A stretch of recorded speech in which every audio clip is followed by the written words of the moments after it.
Hello, everyone. Today, I want to tell you an incredible story about how English took me to my dream, my passion, and my success. If you have big dreams, to become a doctor, engineer, lawyer, businessman, or anything great, then you need English 100%. There is no doubt about it. English is spoken by 1.5 billion people around the world.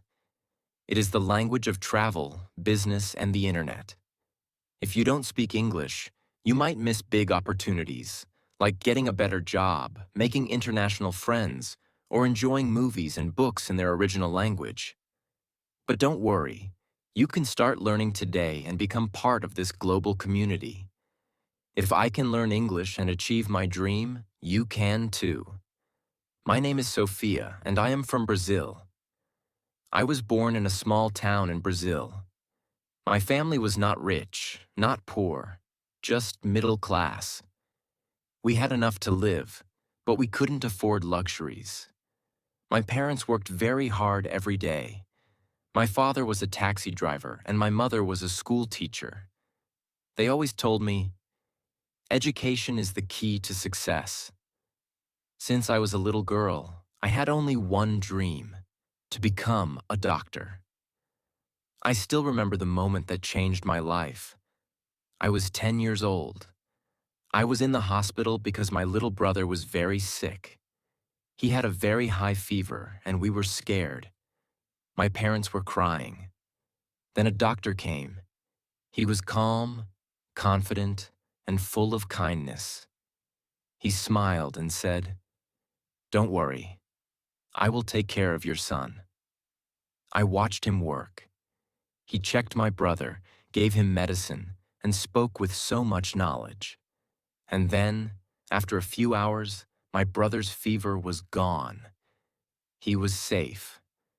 At that moment, I knew. One day, I will become a doctor and save lives. But as I grew up, I realized something terrible.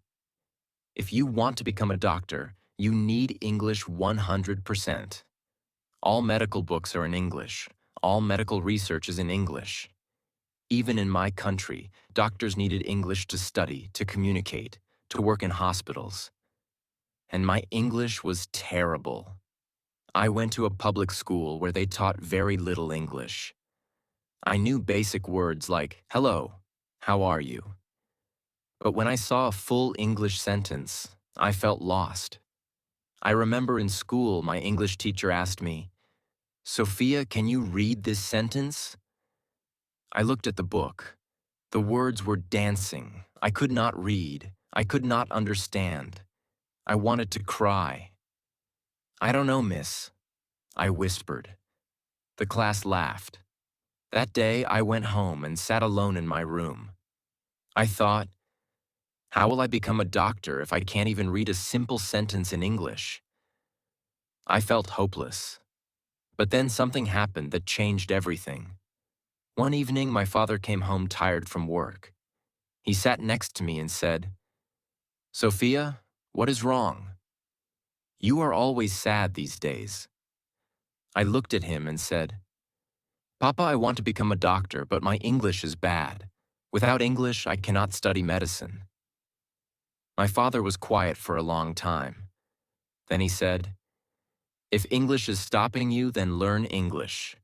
Go to a place where everyone speaks English." I was shocked.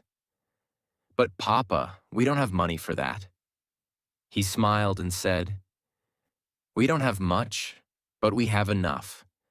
Your dreams are important." That night, my parents and I sat together and talked about the best place to learn English. Why did we choose Canada? 1. Everyone speaks English. I would have no choice but to speak English every day. 2. Great education system. Canada has the best schools for learning English. 3. Multicultural and friendly people. People in Canada are warm and kind to international students. 4. Affordable compared to other countries. Studying in the USA or the UK was too expensive, but Canada was possible. It was not an easy decision. We were a middle-class family. My parents had some savings, but not much. They made a huge sacrifice. They used almost all their savings to pay for my flight, my English school, and my first few months of living in Canada. Before leaving, my mother held my hand and said, "Sophia, we are giving you everything we have. Promise me, you will not give up." I had tears in my eyes. I hugged her and said, "I promise, Mama." And then, with one suitcase, a little money, and a big dream, I flew to Canada. The moment I landed in Toronto, Canada, I felt like an alien. The weather was freezing. In Brazil, it was always warm, but here, my hands were like ice. The food was strange. I missed my mother's homemade Brazilian rice and beans. The people were nice, but they spoke so fast. And then, the biggest problem, English. At the airport, a man asked me, "Hey, do you need a taxi?" I panicked. I did not understand. I just smiled and said, "Yes." He said, "Where to?" I had no idea what he said. My brain stopped working. Finally, I showed him the address on my phone. That night, in my small rented room, I cried. What am I doing here? I can't understand anything. How will I survive? For the first time in my life, I felt completely alone. The next day, I went to my English language school. The teacher smiled and said, "Welcome, everyone. Let's introduce ourselves." When my turn came, I stood up. My hands were shaking. I said, "My name, Sophia. I, from Brazil." I wanted to say more, but my mind was blank. My words were stuck in my throat. The teacher smiled, but I saw some students laughing. I sat down and felt humiliated. That night, I made a decision.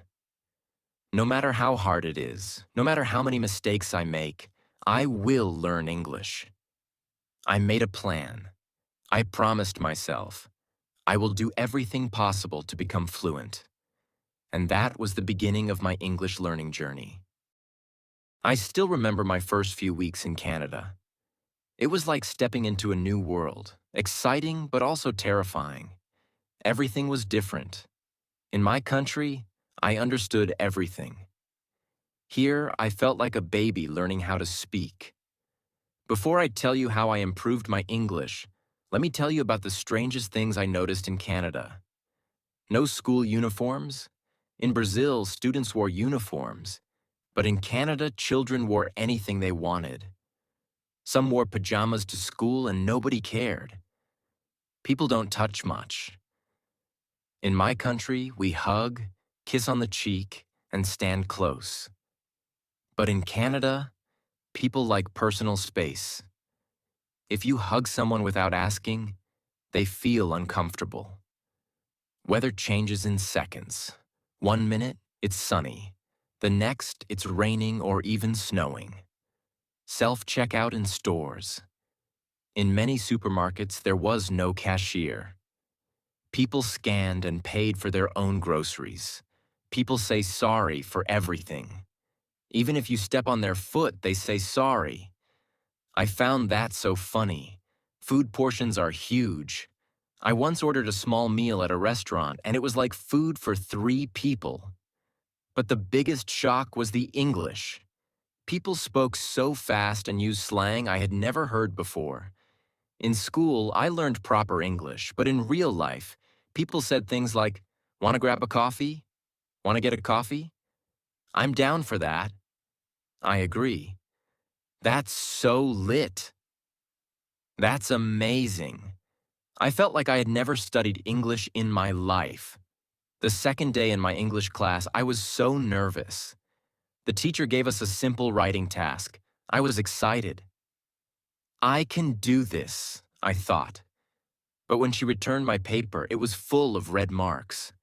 She said, "Sophia, your writing is good, but your sentence structure needs work." You think in Portuguese and translate to English. That's why it sounds strange. I felt frustrated. Speaking was even worse.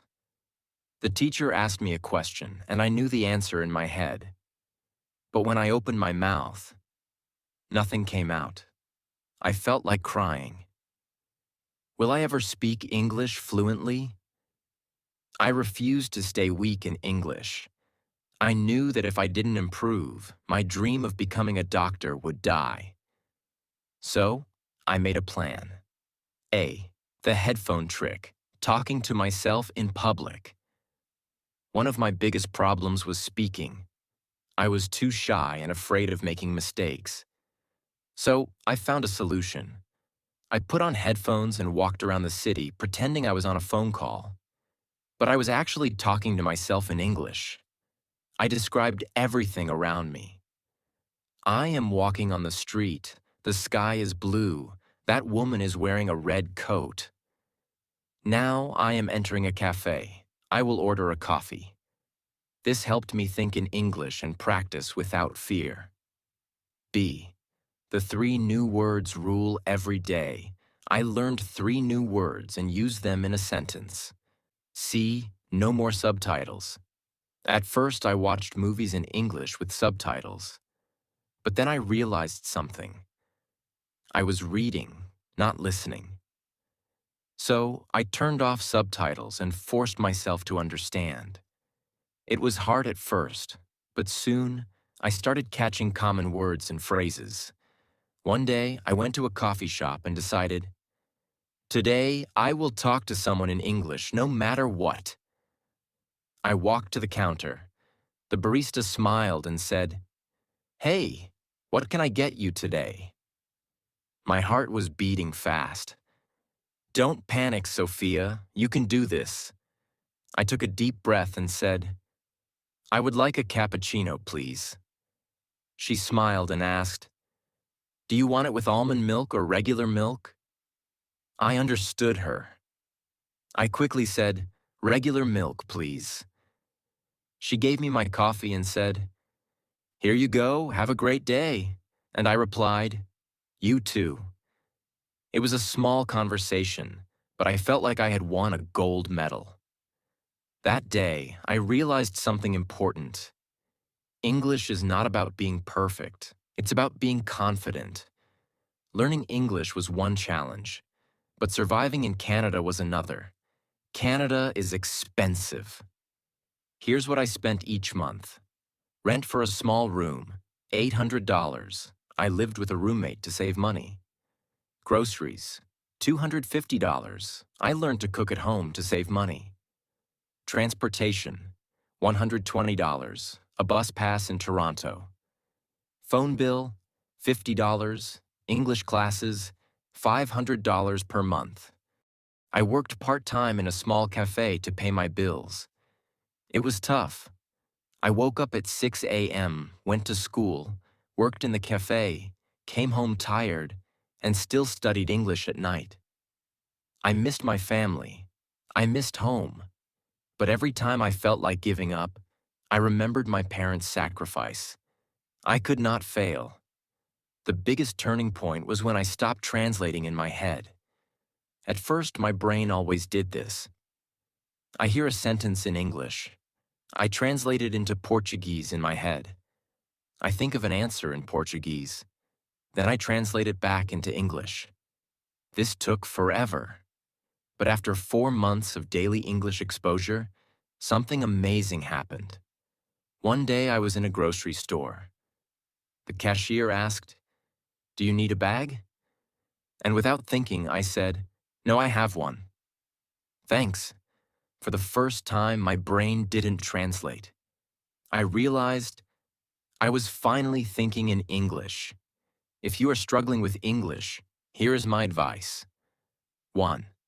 Speak every day, even if you are alone.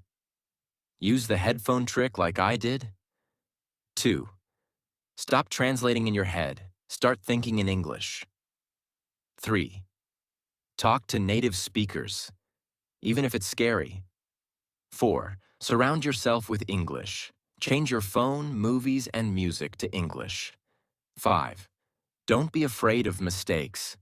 Mistakes help you grow. And most importantly, never give up. I still remember the day everything changed for me. The day I realized, wow, I can actually speak English. But before I tell you that story, let me take you deeper into my life in Canada. The struggles, the weirdest things, and how I finally started speaking English like a native. I had been in Canada for 6 months, and my English was improving. I could understand people better. I could order food without feeling scared. I could even talk to my classmates. But I still had one big problem. I was terrified of talking to native speakers. Why? Because they spoke too fast, used too much slang, and I always felt stupid when I didn't understand something. I avoided conversations. If someone asked me something, I would just say, yes, or, haha, yeah, even if I had no idea what they said.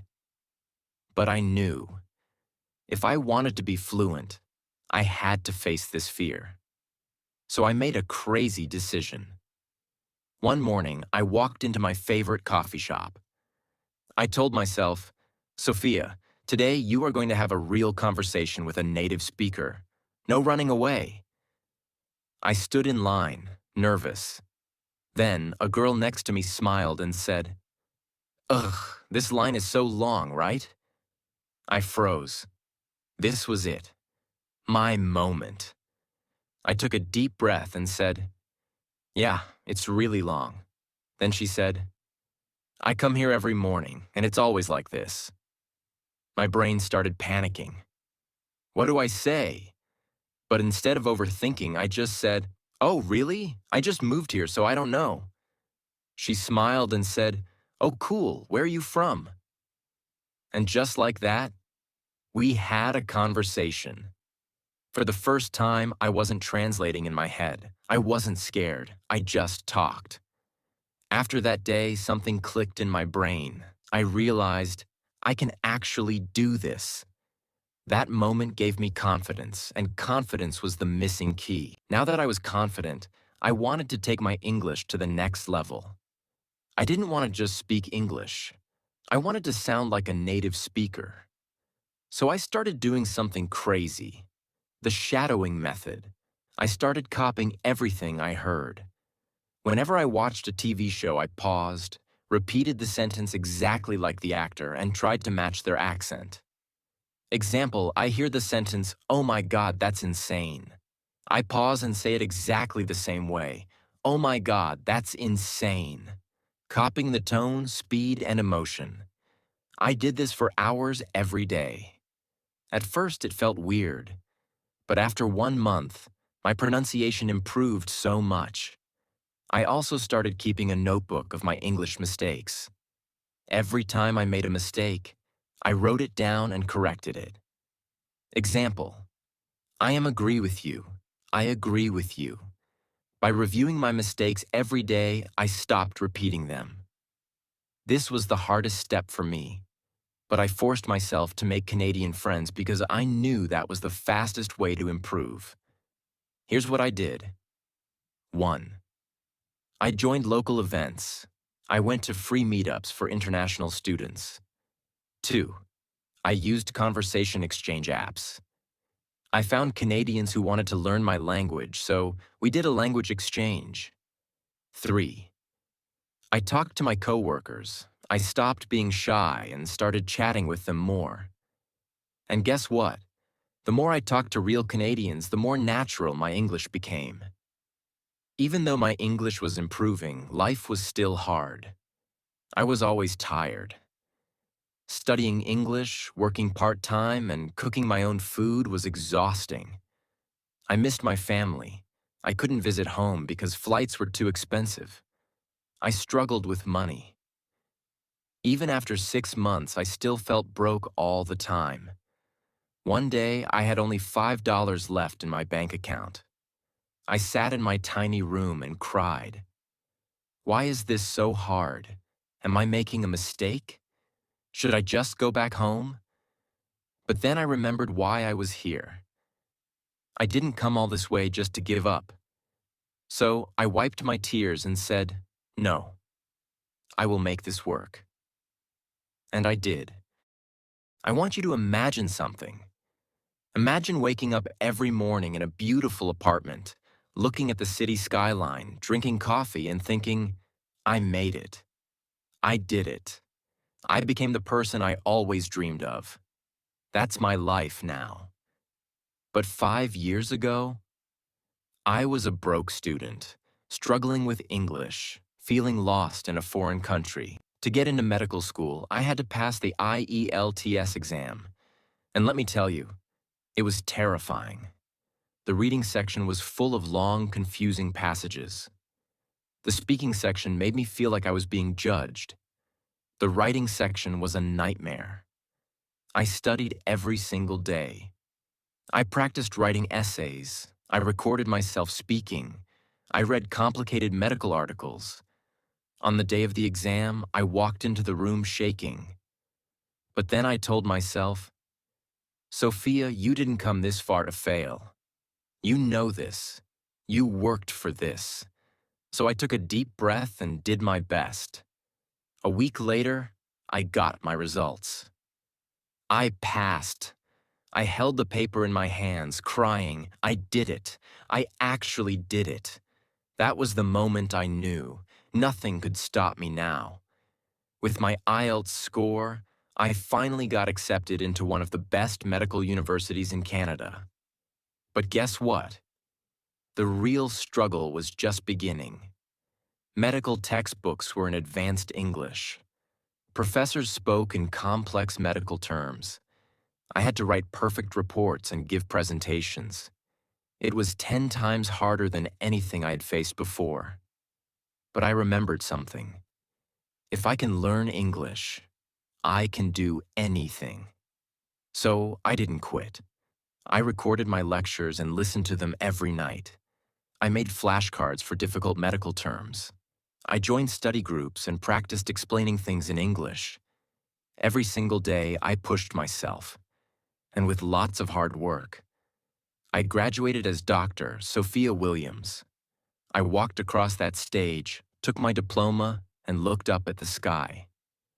This is for you, Mom and Dad. I made it. After graduation, I got my first job at a big hospital in Toronto. My first month's salary? $8,000. When I saw my bank account, I couldn't believe it. I remembered the days when I had only $5 left and had to choose between buying food or paying rent. Now, I could buy anything I wanted. But money wasn't the best part. The best part was saving lives. One day, a little girl came into the hospital. She was sick, scared, and crying. I held her hand and said, "Don't worry, sweetheart. I'll take care of you." Her mother looked at me with tears in her eyes and said, "Thank you, doctor." At that moment, I felt something I had never felt before. I wasn't just an English learner anymore. I wasn't just a student. I was a doctor, and I had earned this. Now listen to me carefully. I know many people say, accept yourself as you are. I disagree. You should never accept being weak. You should never accept being average. You must change yourself, not for society, not for your friends, not for your family. Change yourself for you. Because let me tell you something. Nobody is coming to save you. Not your parents, not your teachers, not your boyfriend or girlfriend. Only you can change your life. When I was struggling, I could have made excuses. English is too hard. I don't have enough money. I'm not smart enough. But I didn't. I looked in the mirror and said, Sophia, stop making excuses. It's time to work. And that's exactly what I did. If you're still here, it means you want more from life. So let me give you the real truth. Learn English like your life depends on it. Because it does. If you want a great career, you need English. Stop being lazy. Get up. Open a book. Watch English videos. Do the work. Put yourself in uncomfortable situations. Talk to strangers. Make mistakes. Embarrass yourself. That's how you grow. Today, I live in a beautiful apartment in downtown Toronto. I wake up every morning feeling proud of myself. I drive my dream car. I travel to different countries. I help my parents financially. And most importantly, I love my life. But remember, I wasn't born lucky. I created this life by working for it. And you can too. If you're watching this video, you have two choices. 1. Close this video and do nothing. Stay the same. Keep making excuses. Keep dreaming but never acting. 2. Start working on yourself right now. Learn English every day. Improve yourself. Change your life. The choice is yours. If you choose the second option, then subscribe to this channel, like this video, and let's start your journey today. Because trust me, when you become the best version of yourself, it feels like the world is in your hands. Now go, change your life.